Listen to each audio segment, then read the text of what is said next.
Pemirsa, YI melaporkan dugaan pencemaran nama baik dalam kasus iklan hoax demi bayar hutang. Korban melaporkan iklan yang diduga sengaja dibuat oleh oknum perusahaan fintech karena YI tidak sanggup membayar hutang saat jatuh tempo.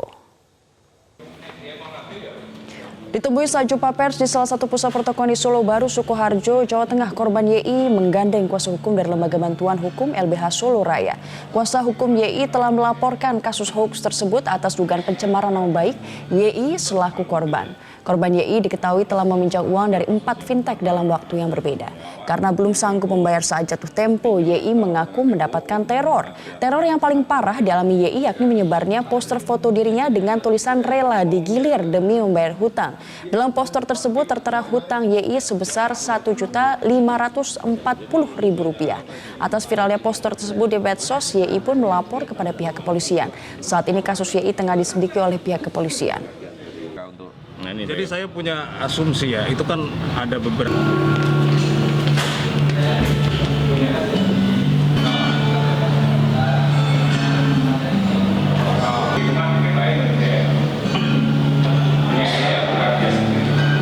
Lalu mungkin ya. Kasus yang sama. Dalam kasus yang sama ada namanya lawan dengan telepon. Pinjolnya kita lawan dengan telepon, kita teriak-teriak ke sana baru lewat grup WA.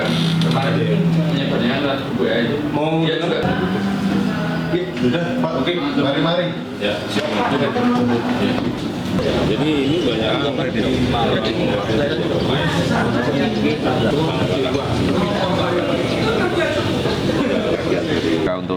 Jadi saya punya. Pemirsa, maraknya pinjaman online melalui financial technology atau teknologi finansial memang memudahkan masyarakat untuk mendapatkan dana yang segar. Namun bukan berarti kemudahan tersebut tidak disertai dengan persoalan. Dari berbagai penyelenggara pinjaman online ilegal, banyak nasabah yang terjerat bunga pinjaman yang sangat besar. Bahkan ada dugaan fintech abal-abal menyalahgunakan persetujuan saat menginstal aplikasi mereka untuk mengakses seluruh daftar kontak pengguna. Dan untuk membahasnya kita telah tersambung melalui sambungan telepon, yakni yang pertama kita akan menghubungi kuasa hukum dari korban pinjaman online IGD S. Putra yang tersambung melalui sambungan Skype langsung dari Karanganyar, Jawa Tengah. Pak IGD, selamat pagi. Dengan Ajeng di studio. Assalamualaikum warahmatullahi wabarakatuh. Waalaikumsalam. Sejahtera bagi kita semua, Om Swastiastu. Iya, Pak IGD, sebenarnya kronologisnya seperti apa? Apa yang akhirnya diadukan kepada pihak kepolisian atas kasus ini? Jadi yang intinya adalah klien saya ini yang berinisial YI itu mengadukan masalah pencemaran nama baik atas ujaran yang disampaikan melalui media sosial, yaitu mengatakan bahwa klien saya ini dikatakan bisa digilir, bisa disewa, kemudian bisa juga katakanlah disetubuhi dan dibayar sejumlah Rp1.054.000. Nah, itu dipampang dipampang di media sosial untuk membayar hutangnya ya di InCash, nah gitu, di aplikasi InCash gitu. Jadi sebenarnya total hutangnya Rp1,5 juta, itu udah termasuk bunga dan dari juga termasuk 5 aplikasi hutangnya semua 5 juta, tetapi perhitungan denda, perhitungan bunga, perhitungan segala macamnya itu jadi 30 juta. Jadi ya. Berapa, Pak? 30 juta kurang lebih. 30 juta. Itu Ya, dalam dari rentang 5 waktu juta berapa dari temponya? 5 juta hanya 1 bulan. Hanya 1 bulan dari 5 juta bisa membludak jadi 30 juta. Jadi 30 juta dalam 5 aplikasi. Dalam 5 Misalnya, aplikasi. Nah, yang Bapak adukan ini bersama korban, ada berapa fintech yang melakukan menyebarkan iklan ini, Pak? Ada 1, 2, 3, 4, 5. 5 melakukan hal yang sama. Cari kartu, kasbonku, kertas face, usaku. Nah, itu ada beberapa. Itu semua udah dicek apakah ilegal, benar ilegal atau tercatat? Ada Bodong satu mungkin semuanya. legal, tapi ya banyakan bodong ini. Nah, kami mengeceknya kan dari sudut apa ya? Mungkin tim IT kami dari LBH Solo Raya yang ngecek itu ada 4 yang bodong, ada 1 yang legal gitu.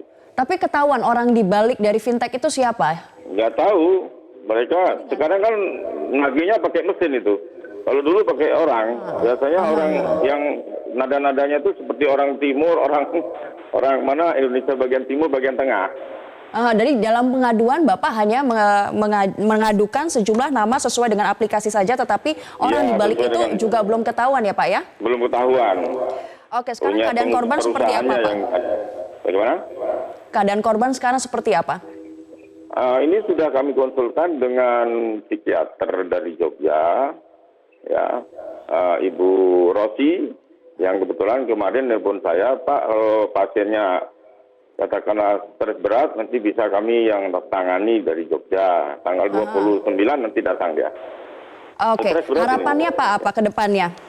Harapannya ini segera aja digeret ke pengadilan untuk ditindaklanjuti, diproses dengan hukum yang berlaku. Jadi penegakan hukum di sini sangat penting sekali agar supaya fintech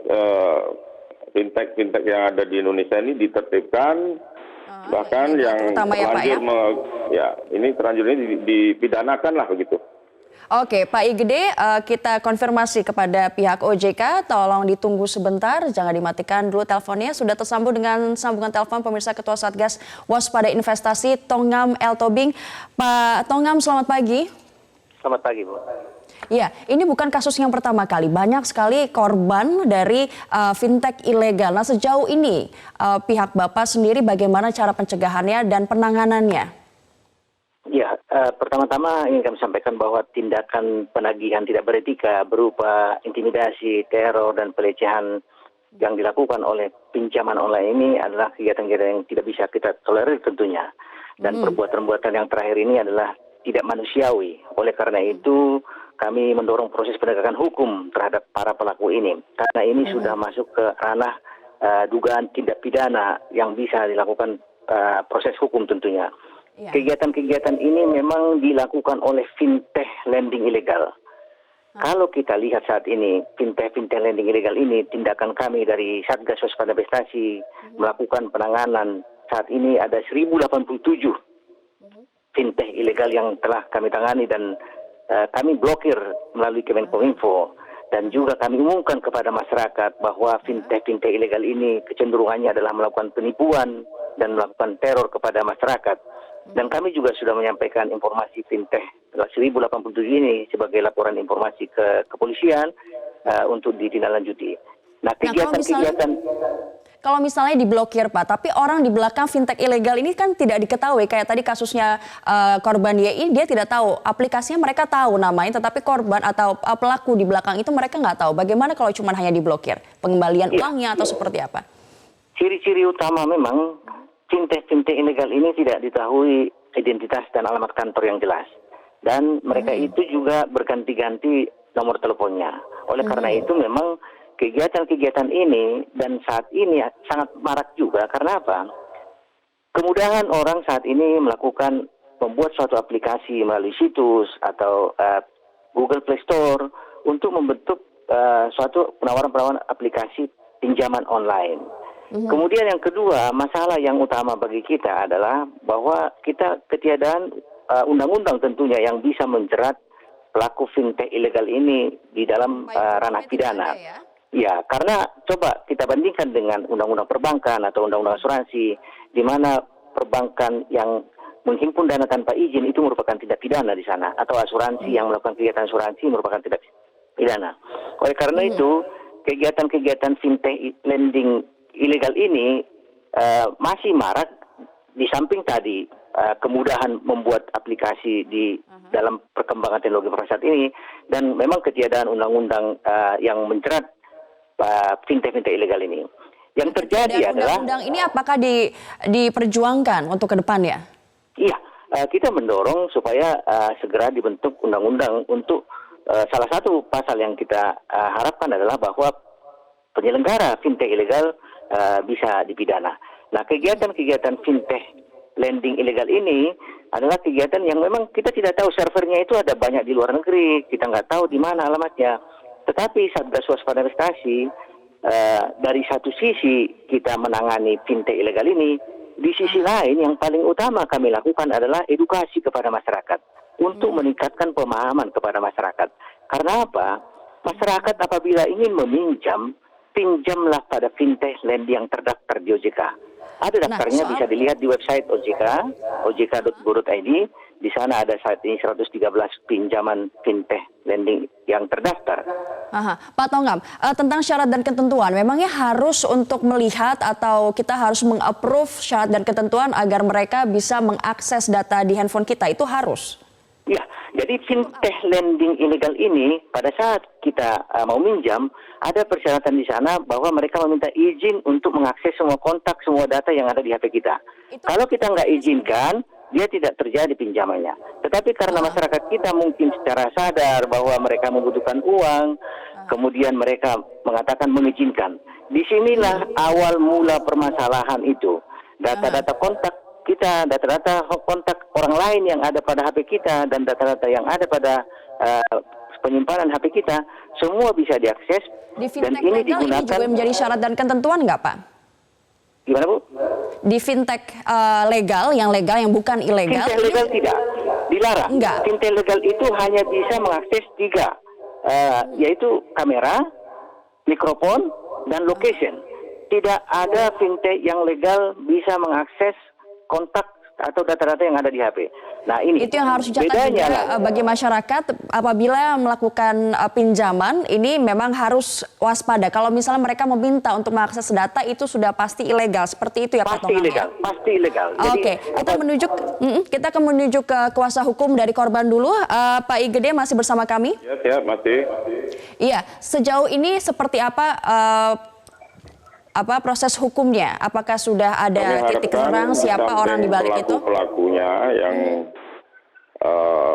membuat, katakanlah, menteror dan memaparkan katakanlah penghinaan seperti itu, pelecehan wanita, pelecehan perempuan. Saya harap juga di samping pelaku fintech itu sendiri, bos-bosnya itu harus juga dikejar sampai kemanapun.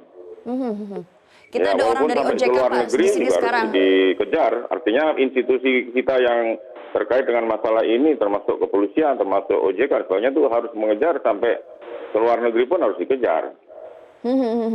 Jadi sekarang ada orang dari OJK, mungkin Bapak ingin menyampaikan sesuatu? Itu bisa bagus untuk kedepannya itu Indonesia bisa baiklah, dalam arti ekonomi kita ini bisa maju kalau mereka itu betul-betul ditindak dengan tegas. Oke, dari pihak hukum yang berlaku gitu. Oke, Pak Gede. Jadi yang diharapkan dari pihak korban sendiri adalah usut terus tuntas siapa di balik dari aplikasi ini agar tidak menjadi presiden ke belakangnya, ke depannya maksudnya, agar tidak terjadi lagi dan semakin banyak korban. Oke, Pak Gede, terima kasih telah bergabung bersama kami di Metro Pagi Prime Time. Pak Tongam, nah tadi kita sudah dengar bahwa kuasa hukum dari korban Y ini adalah salah satu dari banyak sekali orang yang menjadi korban. Dia ingin bahwa tidak ada lagi ke depannya. Apa yang bisa dijanjikan oleh OJK agar mencegah hal-hal seperti ini lagi terulang? Ya, bisa dari dua sisi. Yang sisi pertama dari sisi penanganan terhadap fintech ilegal ini, kami dari Satgas Waspada Investasi secara dini melakukan tindakan-tindakan pemblokiran sebelum ada korban. Dan ini kami lakukan bersama Kemenkominfo dan Polri tentunya. Kemudian juga hal yang paling penting adalah edukasi kami ke masyarakat. Kami menyampaikan tips kepada masyarakat 3 hal. Kalau butuh pinjaman online, yang pertama, gunakan fintech lending yang terdaftar di OJK. Bisa dilihat, diakses pada web ojk.go.id. Yang kedua, masyarakat tolong pinjam sesuai dengan kebutuhan dan kemampuan bayar. Jangan sampai penghasilan Anda tidak bisa digunakan mencicil pinjaman Anda. Dan jangan melakukan pinjaman baru untuk menutup pinjaman lama. Yang ketiga, masyarakat kami himbau untuk memahami dulu risiko, kewajiban, bunga, fee, denda sebelum melakukan pinjaman. Karena pada saat setelah deal, Anda akan menyesal kalau Anda tidak mempelajari. Jadi ada pemahaman yang baik dari masyarakat untuk cerdas mengelola hutangnya.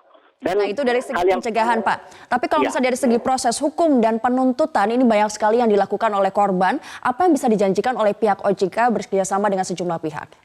Ya, tentu penegakan hukum ini merupakan area dari kepolisian dan kami sangat yakin bahwa kepolisian melakukan tindakan-tindakan terhadap pelaku ini.